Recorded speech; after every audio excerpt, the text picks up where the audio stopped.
বোর্ডে দিয়ে তাই। হ্যাঁ, দেখেন আজকে আলোচনার বিষয় হচ্ছে কি তৃতীয় অধ্যায়ের সকল সূত্রাবলী। তো মোটামুটি ভাবে এখানে যে সূত্রগুলো কাজে দিবে গ নাম্বার আইটিএম বা এমসিকিউর জন্য ওগুলো সব দেওয়া আছে। আর সৃজনশীলের ঘ নাম্বারের জন্য আরো কিছু সূত্র লাগবে, ওটা পরে ক্লাসে দিব।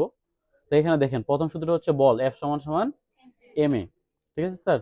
তো প্রথমে যেভাবে মনে রাখতে হবে সূত্রটা, যে বলের সূত্রটা কি এফ সমান সমান এম এ। আবার এইভাবে মনে রাখতে হবে এফ মানে কি, এফ মানে হচ্ছে বল, বলের একক নিউটন। আবার এম মানে কি, এম মানে হচ্ছে ভর, ভরের একক কেজি। আবার এ মানে কি ত্বরণ, ত্বরণ একক হলো এমএস ইনভার্স টু। আবার ভরবেগের সূত্র কি, পি সমান সমান এম ভি। আর পি মানে কি ভরবেগ, একক কি KG MS inverse one. M মানে হচ্ছে ভর, ভরের একক কেজি।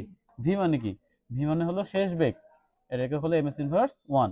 থেমে গেলে ভি এর মানটা কি হবে, জিরো হবে। বলের ঘাতের সূত্র কি এফ ইন্টু টি। এফ মানে তো আমরা জানি বল, বলের একক নিউটন। টি মানে হলো কি সময়, সময়ের একক। এরপর হচ্ছে ভরবেগের পরিবর্তন, ভরবেগের পরিবর্তনের সূত্র হচ্ছে কি এমভি মাইনাস এমই। এভাবে প্রতিটা সূত্র মুখস্থ রাখতে হবে এবং প্রতিটা সূত্রের যে মান পরিচিতিগুলো আছে মান পরিচিতিগুলো মনে রাখতে হবে। তাহলে তৃতীয় অধ্যায় থেকে আমরা মোটামুটি ভাবে যতগুলো অঙ্ক আসবে পারা যাবে। এরপরে দেখেন বেসিক কি, যে আসলে একটা অধ্যায়ে যে প্রথম সূত্র দিয়েই করাই। এখানে দিয়ে রাখছে যে একটি বস্তুর ভর 10 কেজি। ঠিক আছে, একটা বস্তুর ভর 10 কেজি এবং এর ত্বরণ 2 ms ইনভার্স 2 হলে বল কত। খুবই সহজ অঙ্ক, মানে এগুলো এমসিকিউতে আসে, কোথায় আছে এমসিকিউতে। তো এখানে দেখেন কি বলতেছে যে একটা বস্তুর ভর 10 কেজি, একটা বস্তুর ভর। তাহলে আমরা এখানে দিয়ে লিখবো, এখানে বস্তুর ভরটা কত কেজি, 10 কেজি। বস্তুর ভর মানে কার মান, এটা এম এর মান হচ্ছে 10 কেজি। তাহলে এই যে দেখেন এখানে লেখা আছে ভর মানে হচ্ছে এম আর একক হিসাবে কি থাকবে কেজি। দেখেন এখানে ভর লেখা আছে এবং একক হিসাবে কি আছে কেজি আছে। আবার এখানে বলতেছে ত্বরণ, ত্বরণ মানে হচ্ছে এটা এর মান 2 ms ইনভার্স 2। আমাদের বলছে যে বল কত, বল মানে কার মান বের করতে বলছে, এফ এর মান বের করতে বলছে। ঠিক আছে স্যার? তাহলে এখন আমাদের জানতে হবে যে এফ এম এ দিয়ে কোনো সূত্র আছে না নাই। এফ এম এ দিয়ে কোনো সূত্র আছে না নাই। এই যে দেখেন এফ এম এ দিয়ে আমাদের একটা সূত্র জানা আছে। তাহলে আমরা কি করব, আমরা জানি দিয়ে এখানে দিব। আমরা জানি বলের সূত্রটা হচ্ছে এফ সমান সমান এম এ। আমাদের কার মান বের করতে বলছে, এফ এর মান। তাহলে এফ তো সামনের দিকেই আছে, যার মান লাগে কোথায় রাখতে হয়, সামনের দিকেই রাখতে হয়, ও সামনেই আছে। এম এর মান হচ্ছে 10, মাঝে কোনো চিহ্ন নাই মানে গুণ। এর মান হচ্ছে 2, 10 দুগুণে কত হলো 20। বলের একক হচ্ছে নিউটন। অ্যান্সার হয়ে গেল। আবার এই প্রশ্নটাই পরীক্ষা এইভাবেও আসতে পারে। এবার এইভাবে যদি দিয়ে দেয় কখনো, এবার এম এর মান দিয়ে রাখছে 10, আবার এফ এর মান দিয়ে রাখছে 20 নিউটন, বলতেছে যে এ সমান সমান হোয়াট, এ সমান সমান। তাহলে এখন আমাদের কি করতে হবে, আমরা লিখবো আমরা জানি এফ সমান সমান এম এ। মান কার লাগবে, আমাদের এর মান লাগবে। তো যেটা মান লাগে ওটা কোথায় নিয়ে আসতে হয়, সামনে নিয়ে আসতে হবে। তাহলে আমরা এটাকে কোথায় নিয়ে আসবো, শুধু এটাকে না, এটা যার সঙ্গে থাকবে পুরোটাকে সামনে নিয়ে আসবো। আর সামনেরটাকে আমরা ওই দিক কি করবো, পার করে দিব। ঠিক আছে? আচ্ছা, আমাদের মান দরকার কার, এর মান দরকার। তাহলে শুধু আমরা কাকে রাখবো, এটাকে রাখবো, আর কাউকে রাখবো না। এই এমটা এখানে গুণ অবস্থায় আছে, এদিক দিলে কি হবে, ভাগ হয়ে যাবে। তাহলে এফ এর মান হচ্ছে 20, এম এর মান হচ্ছে 10, ভাগ করলে কত আসবে 2 এম এস ইনভার্স 2। কোনো সমস্যা স্যার? এগুলো হচ্ছে আমাদের ছোট ছোট অঙ্ক। এরপরে দেখেন এবার মোটামুটি গ নাম্বার আইটেমে আসে এই ধরনের অঙ্কগুলো করাই। গ নাম্বারে আসে এই অধ্যায় থেকে প্রযুক্ত বলের অঙ্ক আসে ভালোই। কি কি অঙ্ক আসে, প্রযুক্ত বল। দেখেন কি বলতেছে, বলতেছে একটি 10 কেজি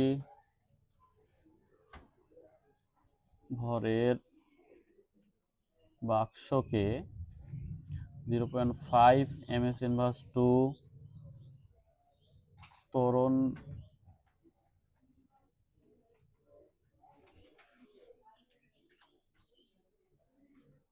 ত্বরণে মেঝে দিয়ে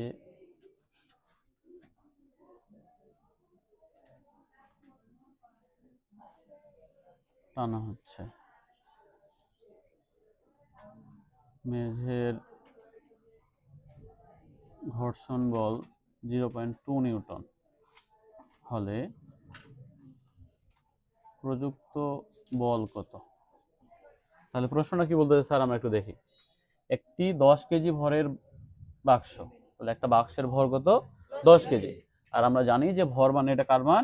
এম এর মান। তাহলে আমরা এখানে দিয়ে আগে লিখবো, এখানে এম এর মান হচ্ছে আমাদের 10 কেজি। এরপর বলছে 0.5 ms ইনভার্স টু ত্বরণ। ত্বরণ মানে কার মান? এর মান। ত্বরণ মানে হচ্ছে এর মান, এর মান হচ্ছে 0.5 ms ইনভার্স টু। ঘর্ষণ বল বলতেছে মেঝের ঘর্ষণ বল হচ্ছে 0.2। তাহলে আমরা এখানে লিখব ঘর্ষণ বল ছোট হাতের এফ। ঘর্ষণ বলকে ছোট হাতের এফ দিয়ে প্রকাশ করা হয়। ছোট হাতের এফ এর মান হচ্ছে 0.2 নিউটন। আমাদের বলতেছে প্রযুক্ত বল কত? তাহলে আমরা এখানে দিব প্রযুক্ত বল সমান সমান হোয়াট। প্রযুক্ত বল সমান সমান হোয়াট, মানে আমাদের প্রযুক্ত বলের মান বের করতে বলতেছে। আচ্ছা, এখন আমাদের জানতে হবে যে প্রযুক্ত বলের কোনো সূত্র আছে না নাই। দেখেন তো এখানে প্রযুক্ত বলের কোনো সূত্র দেওয়া আছে? আচ্ছা, এই যে 10 নাম্বার সূত্রটা হচ্ছে প্রযুক্ত বলের। প্রযুক্ত বলের সূত্র হলো কি? তখন তো আমরা এখানে লিখবা, আমরা জানি প্রযুক্ত বল, প্রযুক্ত বল সমান সমান কার্যকর বল প্লাস ঘর্ষণ বল। তো কার্যকর বলের মান কি এখানে কোনো দেওয়া আছে? এই জায়গাতে কোনো কার্যকর বলের মান দেওয়া নাই, কিন্তু কার্যকর বলের জায়গায় লেখা যায় এম এ। তখন আমরা এখানে কার্যকর বলের জায়গায় লিখতেছি এম এ। আর ঘর্ষণ বলের আমাদের মান দেওয়াই আছে 0.2। ওই ঘর্ষণ বলের জায়গায় আমরা লিখে দিলাম 0.2। Clear sir? এখন দেখেন কি বলতেছে, এম এর মান হচ্ছে এখানে 10, এম এর জায়গায় আমরা লিখতেছি 10, মাঝে কোনো চিহ্ন নাই মানে কি আছে? এখানে গুণ আছে। এর জায়গায় আসছে কত? 0.5 প্লাস কি থাকতেছে এখানে? 0.2। এই দুটো যদি আমরা গুণ করে দেই তাহলে এখানে কত আসতেছে? 5 আসতেছে। 10 ইন্টু 0.5 করেন তো স্যার, কত আসতেছে? 5 আসতেছে। আর প্লাস এদিকে থাকতেছে 0.2, যোগ করলে আসতেছে 5.2 নিউটন। তাহলে এখানে আমাদের প্রশ্নের উত্তর হলো অতএব প্রযুক্ত বল 5.2 নিউটন। এই প্রশ্ন খুব ব্যাপক পরিমাণে আসে গ নম্বরে, বুঝতে পারছেন? আচ্ছা, এরপরে আরেকটা গ নম্বরে আসে, সেটা হলো মিলিত বেগ। আরেকটা প্রশ্ন খুব আসে, দেখেন এবার মিলিত বেগ।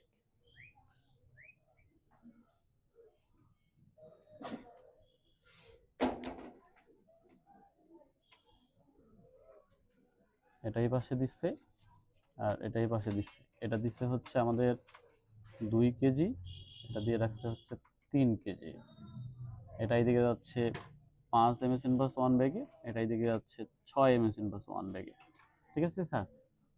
এখন আমাদের এখানে গ নম্বরে বলতেছে, এটা বলছে এ বস্তু, এটা বলতেছে বি বস্তু।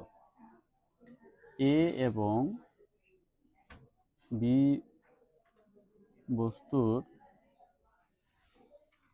সংঘর্ষের পর মিলিত বেগ কত? তাহলে এ এবং বি বস্তুর সংঘর্ষের পরে কি বের করতে বলতেছে? মিলিত বেগ। গ নম্বরে খুব ব্যাপক পরিমাণে আসে। দেখেন কি করতে বলতে, তাহলে আমরা মানগুলা বসাবো আগে।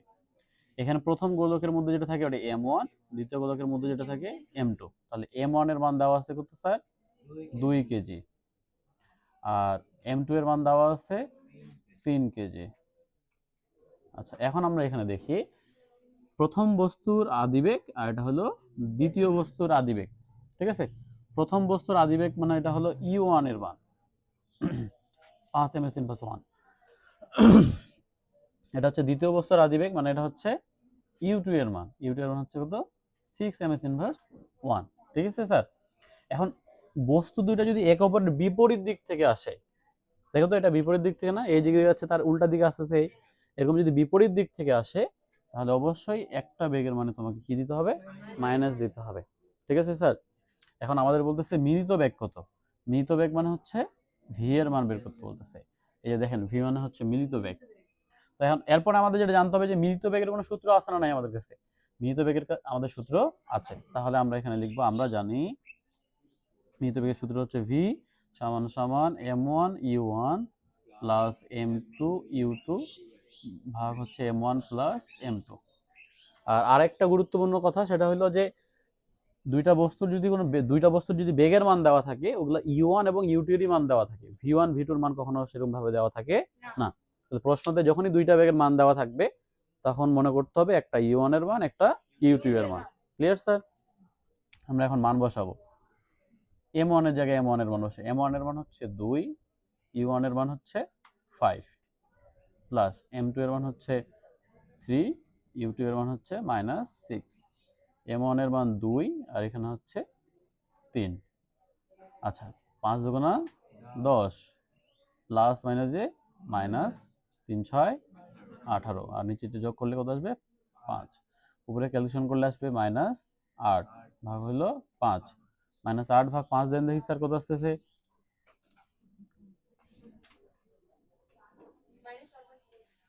-1.6 ms ইনভার্স 1। ঠিক আছে স্যার?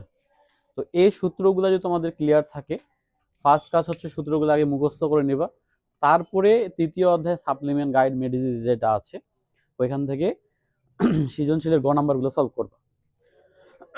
এরপরে নেক্সট ক্লাসে তোমাদের হচ্ছে যে তৃতীয় অধ্যায়ের আরো কিছু সূত্র আছে যেগুলো ঘ নাম্বারের জন্য কাজে দেয়, যেমন এই যে এই সূত্রটা ঘ নাম্বারের জন্য কাজে দেবে, ভরবেগের সংরক্ষিততা নীতি, ঘ নাম্বার অনেক আসে। তারপর আরেকটা আছে যে গতিশক্তি সংরক্ষিত হয় কিনা। তারপরে আরেকটা প্রশ্ন আছে ঘ নাম্বারে যে কত দূরে যাবে, হ্যাঁ, আর কয়টি কাঠের তক্তা ভেদ করতে পারবে, বুলেটের অঙ্ক আছে। তারপরে তোমার হচ্ছে যে প্রযুক্ত বল অপসারণ করে নিলে আর কত দূরে যাবে বা বলটা পৌঁছাবে কিনা, এরকম প্রশ্ন আছে ঘ নাম্বারে। এরপরে তোমার হচ্ছে আরেকটা প্রশ্ন ইম্পর্টেন্ট আছে, গতিশক্তি সংরক্ষিত হয় কিনা। এগুলো হচ্ছে আমাদের ঘ নাম্বার আইটেম। এই ঘ নাম্বার আইটেমগুলো আমরা নেক্সট ক্লাসে করবো ইনশাল্লাহ। ঠিক আছে স্যার? তুলে নেন সবগুলো।